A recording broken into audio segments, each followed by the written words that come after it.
Big thanks to our sponsors, Thermaltake, KIOXIA, and GLINet for sending us to CES 2025. Hi everyone, we are here at the KIOXIA suite at the Venetian for CES 2025. I'm here with Alex, and Alex is going to show us a bunch of stuff in this video that is way above my pay grade that I hardly understand, but a lot of what KIOXIA does is more enterprise, it's like upper echelon, but I think it's really cool to see applications of some of this tech and even think about some creative ways we could squeeze it into the desktop space. So Alex, want to take it away? We are looking at a, what is this? What am I looking at? Yeah, well, thanks for joining us. Yeah, so a lot of people know, I mean, KIOXIA, we make a lot of NAND flash. We make some of the most NAND flash in the world, and those products from our BICS flash trickle into everything from SSDs. We sell them to SSD makers. They go into USB drives.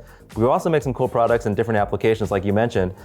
This is a dev box, or an example of what would be inside of a car. There's a big push now for autonomous cars and more sensors and more data. So we introduced a product that's the first UFS 4.0 drive. It's built on top of the UFS 3.1, and it's a faster, higher performing drive. It's kind of like what you'd see in a phone, but it also can be used in a device like this, and this would be inside the dash of your car. And with all that sensor data, and we're moving more and more to autonomous, that data has to go somewhere and be processed somewhere very, very quickly. And that's what this UFS 4.0 basically entire SSD on a single chip can do. Wow, so like proximity sensors, cameras, like pretty much all of the auxiliary sensors. Yeah, including infotainment as well too. Oh, wow. All being going through a single box like this. Oh, so entertainment even can be handled all in one. Absolutely. That's probably convenient from from a design standpoint too, having it all in one location. Yeah, as long as it has the processing power, and one of the biggest challenges with this, and why SSDs like UFS is important, is because it's got to be very, very robust. It's got to be reliable. It's got to have good shock and vibe, temperature, all these different things that you wouldn't think of in a car environment. Oh, shock vibe. I didn't even think about that. Like going over bumps, like speed bumps and Absolutely. things. Like cars are moving, like PCs are stationary, but cars move. That's right, all the time.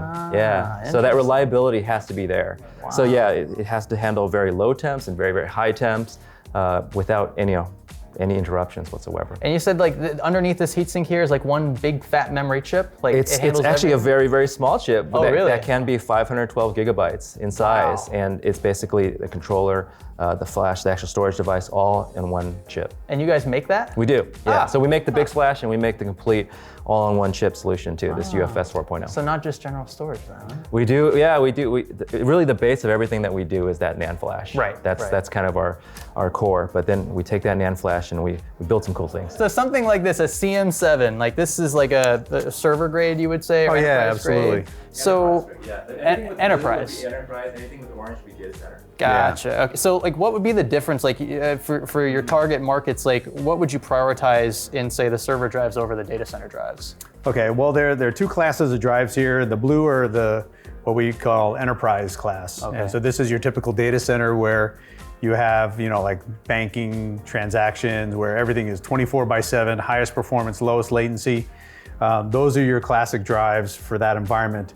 The orange drives are what we call data center class, and these are what are used in cloud and hyperscale environments, where the performance is not quite as high and the latency is not quite as low, but what is valued is consistency and predictability in performance and latency. So this is your classic 2.5-inch drive, and this is E3.S. It's a little bit thinner, but there are variants that will make it more thick. So these two drives were designed around flash memory chips. The case itself is a heatsink, and so that allows for more efficient cooling. You can run the fans at a slower speed, thereby saving power. So this CM7 is the big daddy. This is like the top of the upper food echelon. Chain, top of the food chain. So give me some specs that like a layman desktop PC builder like myself would understand. Like how fast is this thing? The latest drives that we have are all PCIe 5.0 generation. The maximum bandwidth that you'll get through those are 14 gigabytes a second. This one comes in capacities up to 30 terabytes. 30 terabytes? Yeah, in a single drive, where most client drives are going to be 1 to 2. Some cases you get 4 terabytes out of them. I have to ask, retail on one of these? Oh boy, good question. Certainly a lot more than what I would be willing to pay for myself. I bet, probably more than an entire gaming PC if I had to imagine. Yeah, I'd probably put this in, we don't sell these retail, Right. but I'd probably have to peg this in the, I don't know, $6,000 to $8,000 range. Wow. For a 30 terabyte drive. 30 terabyte drive. Yeah, that's good for like 1.5 Call of Duty games. So if you're interested, 6, 7, 8 grand, here you go. KIOXIA invented NOR flash in 1984 and invented NAND flash in 1987. Also invented 3D flash, I believe it's in 2007. One of the things that's different about our generation 8 of our 3D NAND BiCS flash is the construction of the chip itself. So these are 3 kind of models of architectures for memory chips. The construction of a chip consists of the CMOS technology as well as the memory cells. And historically, they were made on the same wafer. What that means is that you have to find one wafer kind of process that'll work well with both the memory array and the CMOS technology. You'll optimize it as best you can, but what we found is that if you can optimize the cells and the CMOS separately, but then bond them together after the fact, that allows you to get better yields and better reliability individually, and then you bond them together and you have a better product. It'll have higher reliability, and in this case, we're able to get better performance. This way you can optimize each technology by itself instead of trying to find one technology that'll work for both. And so we're taking that technology and just kind of making it more reliable. The CMOS is technically still under the array, but right. It's a different manufacturing process. Separate process for better yields, right? Yeah. Okay. And so BiCS Generation 8, which is our latest, any new drives that come out from us are going to be utilizing this flash. Okay. This generation of BiCS, and this will be where we come out with our first QLC-based products for SSDs. So AI is pretty big buzzword nowadays. Yes. How does AI integrate with SSDs? Okay. Well, the whole AI process is really a bunch of servers and storage, and people want to create an AI system that works for them. So within an AI system, the GPUs are critical, DRAM is critical, and of course storage is critical. And so where we play is in the storage space with the SSDs, and we have a big family of SSDs that'll work in various phases. So it's an ingest where you take the large language model and just kind of load it into memory so that you can get into the proper format so that you can do the training and fine tuning, and finally utilizing the system with in the inference phase. KIOXIA, of course, makes the SSDs that will work in each of these phases, which we have talked about over there. That's what I was going to ask to kind of try to loop that back in. Would these be data center SSD applications or enterprise? So in reality, you can use both. Okay.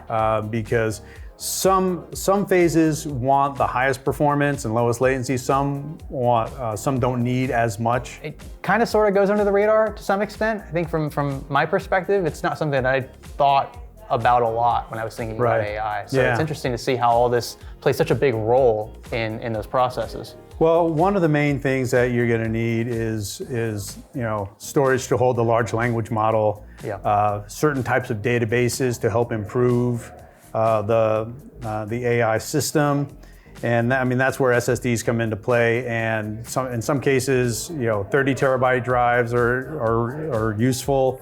60 terabyte drives, and in some cases people want 100 terabyte plus drives, which is just crazy. Well, I don't know what the retail is on one of those. Yeah, I don't want to know either. We've been actually using it in our factories during the wafer manufacturing process. So defect classification, monitoring the trends of those defects, and then classifying them at a detailed level. In each production day, the systems are analyzing 50 terabytes of data. Yep.